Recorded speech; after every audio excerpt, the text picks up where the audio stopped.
Oh, hi guys! Welcome back to the channel.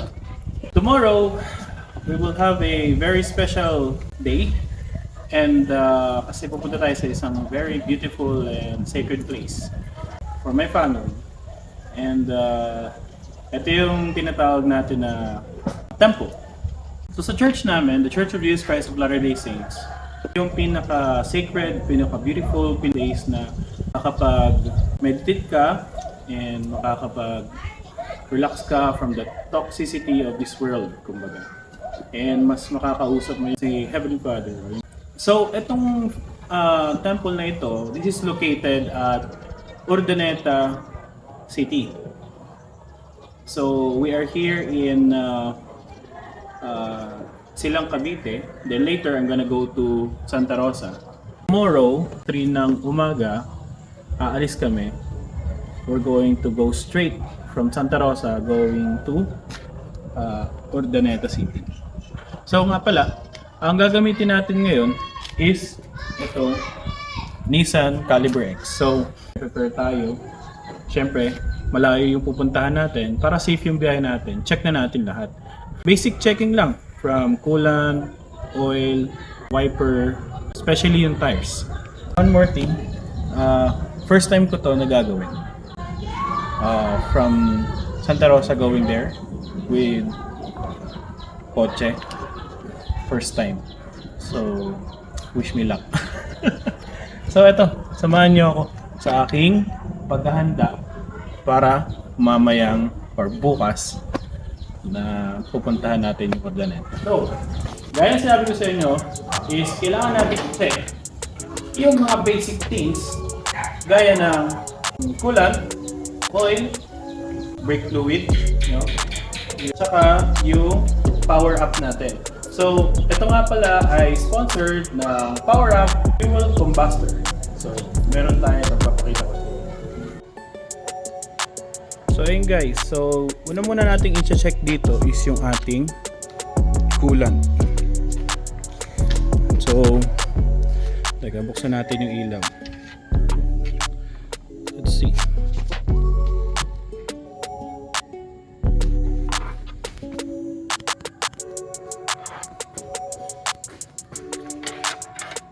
Okay, nasa max pa siya. Then, check natin yung ating brake fluid. Okay, nasa max pa siya guys. I-check naman natin yung ating oil. Ayan guys, so check natin yung ating engine oil. So ito nga pala is nagamit na like 1 hour ago. So pwede naman natin siya i-check ulit. Hindi na to kailangan ng painitin kasi nagamit naman na.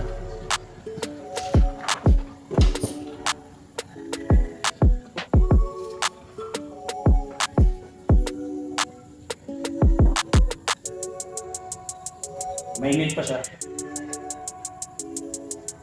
Pero pagka early in the morning, guys, pag i-check niyo yung langis, make sure to mag-warm up muna para mag-circulate yung langis and uminit kasi iba yung langis pag malamig at iba ang langis pag mainit na.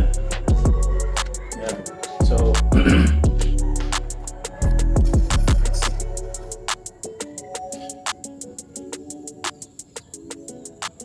yung ating langis guys is okay pa. Then, check naman natin yung ating power up. So, power up fuel combustor guys, ito yung product na binibenta ko din. This will help your engine to combust almost perfect, no? And by doing that, ang benefit niya is mas itutulungan niya yung makina mo na i-maximize yung horsepower niya, yung capability. And pangalawa, gagawin niya is ipoprolong niya yung engine parts mo, yung buhay ng engine parts mo. Kasi nga, pag almost perfect combustion guys, okay? Pag gano'n, ano nangyayari? Hindi masyado nai-stress yung engine components.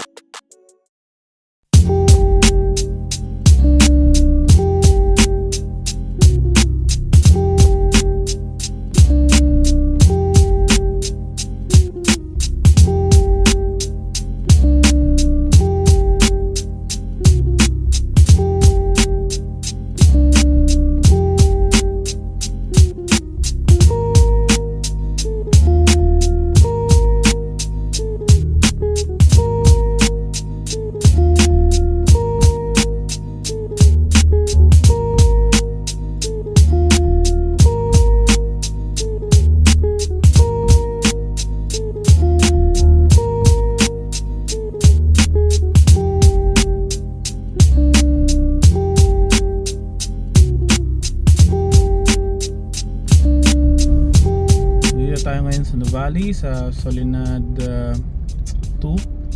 I think this is Solinad 2.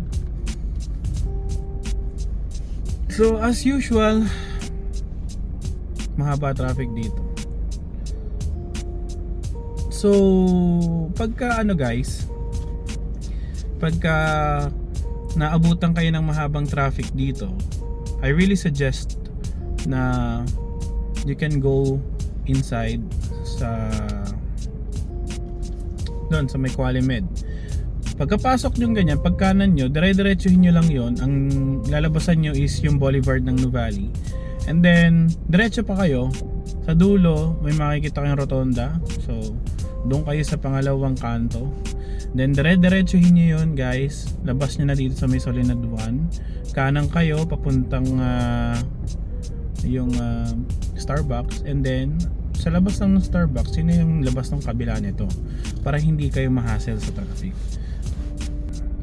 I hope tomorrow hindi traffic sa Skyway.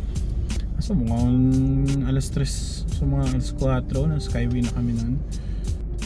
Again, this is my first time driving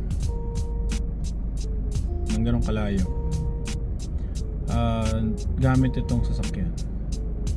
Pero sa motor, dati nakapunta na ako ng guys ng Olongapo, Subic. Gamit ko yung big bike. Worth it naman talaga siya pagka motor. Kasi relax ka dun Pero pag sasakyan, aminin ko sa inyo, no? Excited na may kaba, syempre. And kasama natin yung family natin na lalayo. So sino hindi kakabahan? Basta, no? Do the basic principle, which is obey the law or the yung traffic rules. Kung 100 lang, 100 lang, wag na mag 120. Tsaka tama nga yung sinasabi ng marami, pag hindi mo alam yung lugar, kung ang daan ay 3 o 4, doon ka sa gitna. Wag kang magbababad sa kaliwa o kaya sa kanan, kasi pag pakaliwa ka na, yun, huli ka. So ito, may kakaliwa dito, boss. Sige, pagbigyan natin siya kasi turn naman niya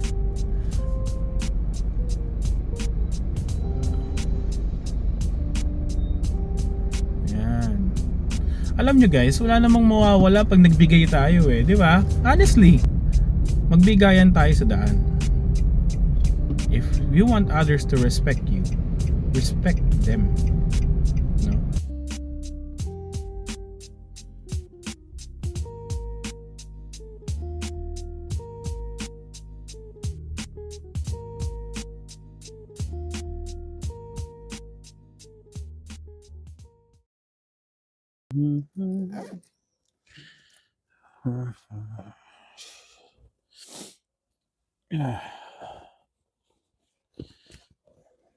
Let's see here.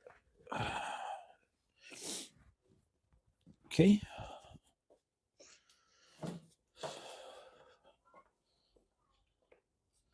Oh, hi guys. Good morning. So, ito na yung araw na tayo ay aalis.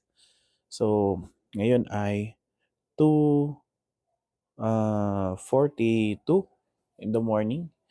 And kailangan makaalis na kami ng 3 para hindi kami malate. So, again, me and my family are going to Urdaneta City North dahil sa isang special na magaganap or event, tinatawag na open house sa Philippines Urdaneta Temple.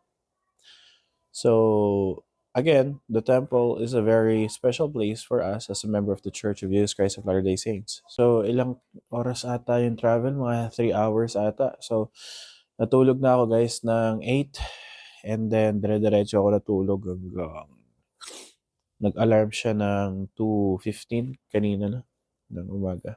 Medyo pinapakaramdam ko yung sarili ko guys, no?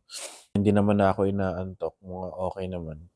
Tapos Mamaya, bibili lang ako mamaya sa 7-Eleven or kaya sa Uncle John's ng pampagising. Bili ako ng Red Bull para lang safe tayo, no? Okay, so medyo kung makikita nyo, buwaghag yung buhok ko, no? Pero naligo na ako kaninang 7:30, naligo na ako eh. Yan, buwaghag na. Sige, sige. So, yan. Kita na tayo mamaya. And dun, sa road, papakita ko sa inyo yung progress natin, yung travel natin from here going there. Then, baka nga pala, dumaan muna tayo ng Shell, Mamplasan kasi magpapahangin tayong gulong. Di kasi natin dala yung ating panghangin. So, yun.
Nasa Lakeshore na kami, Lakeshore Petron.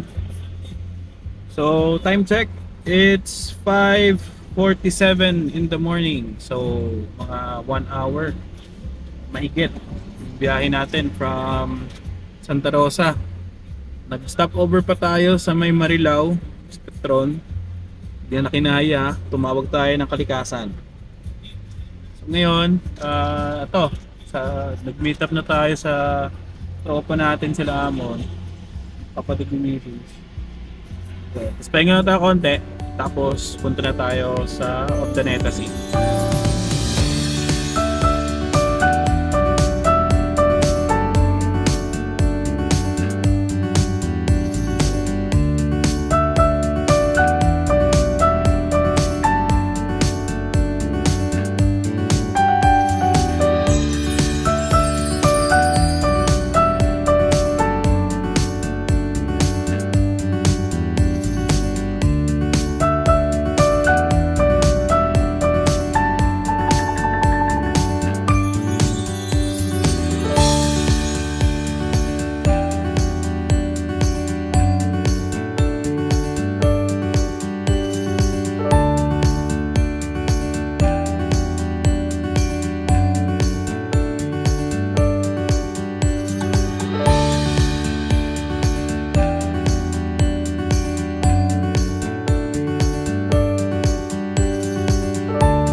Hi guys, so nandito na tayo ngayon sa Philippines Urdaneta Temple. Look at that!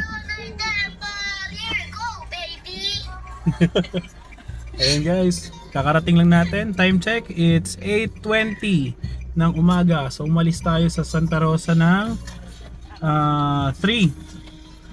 At dumating tayo dito ng 8:20. So tama yung estimation natin guys. Tama yung estimation natin sa oras.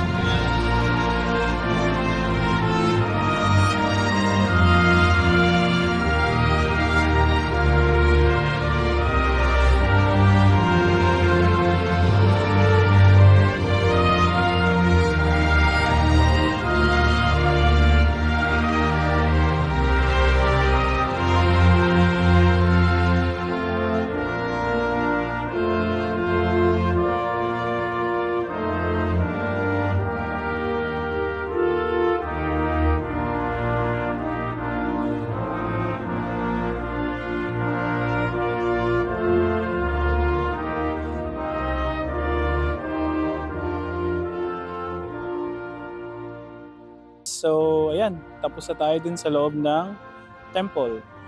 And unfortunately nga is hindi pwede yung ating camera. So, kwento ko na lang sa inyo guys, no? A little bit inside the Philippines Urdaneta Temple. So, basta, pag temple talaga, very special place, very sacred place, and feel na feel mo yung connection mo between you and the Lord. And basta, ang lakas ng presence or spirit inside the temple talaga. Masasabi ko is maganda yung interior ng loob. Pwede nga lang dito ako mag-temple Kasi isipin mo Tagaytay tapos Urdaneta City, so grabe layo nun guys. Pero magkakaroon din ng temple sa Alabang, sa may festival mall. So na-excite po ako kasi always want to work in the temple. So at least malapit-lapit na yung temple.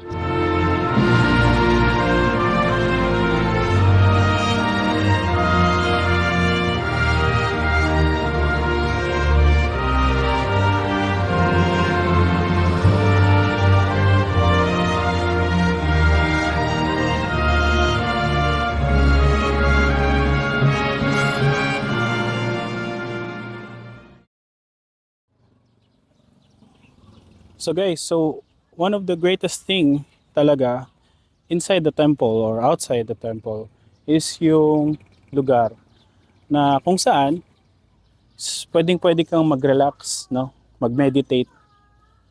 Dito kagandahan dito guys is walang limit. Walang parang bawal umupo dito, upo din, hindi. Dito pwede kang halimbawa umupo sa ilalim ng puno, no?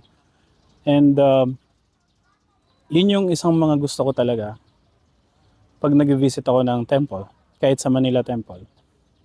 Pag ikaw yung tipong tao na maraming problema sa buhay, mabigat, you can go here, no? You can sit wherever you like. Pero only members can go inside the temple itself. Pero yun lang, you can visit, no? And sit wherever you like. Ang ganda rito guys. So, yun yung isa sa mga gusto ko talaga sa temple. Then, yun nga, I also invite you guys sa kung meron kayong pinagdadaan ng mabigat-bigat, pwede kayong bumisita sa malapit na temple. Pwede kayong umupo saan nyo gusto and mag-relax, makagaan-gaan naman sa toxicity ng buhay, di ba? So, yun. Tapos yung puno na to, hindi ko alam kung naara to guys, no? Pero, ang ganda ng mga puno dito guys.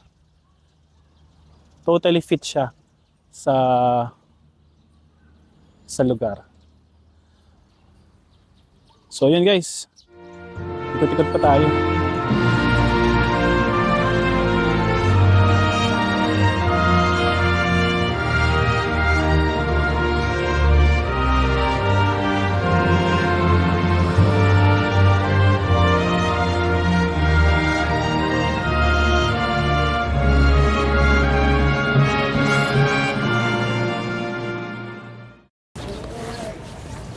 So guys, ayan.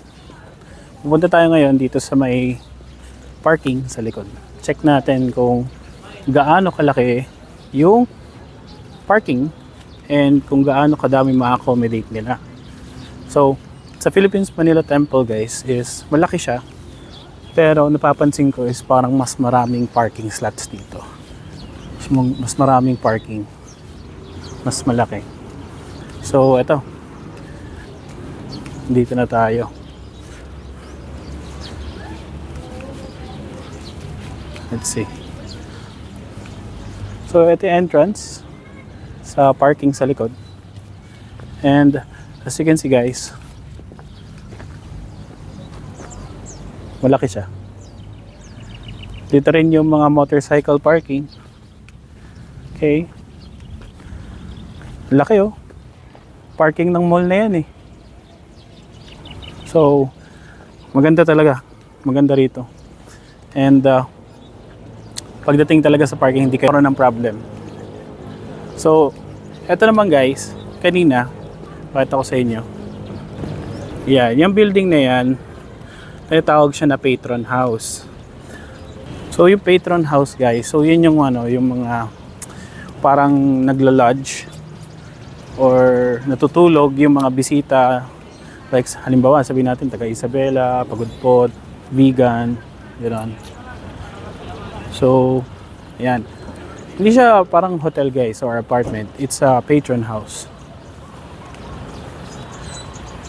Ayan. Pata ko sa inyo. Ayan. So, dito tayo una pumunta guys bago tayo pumunta sa loob ng temple, no? Nagkaroon dyan ng orientation.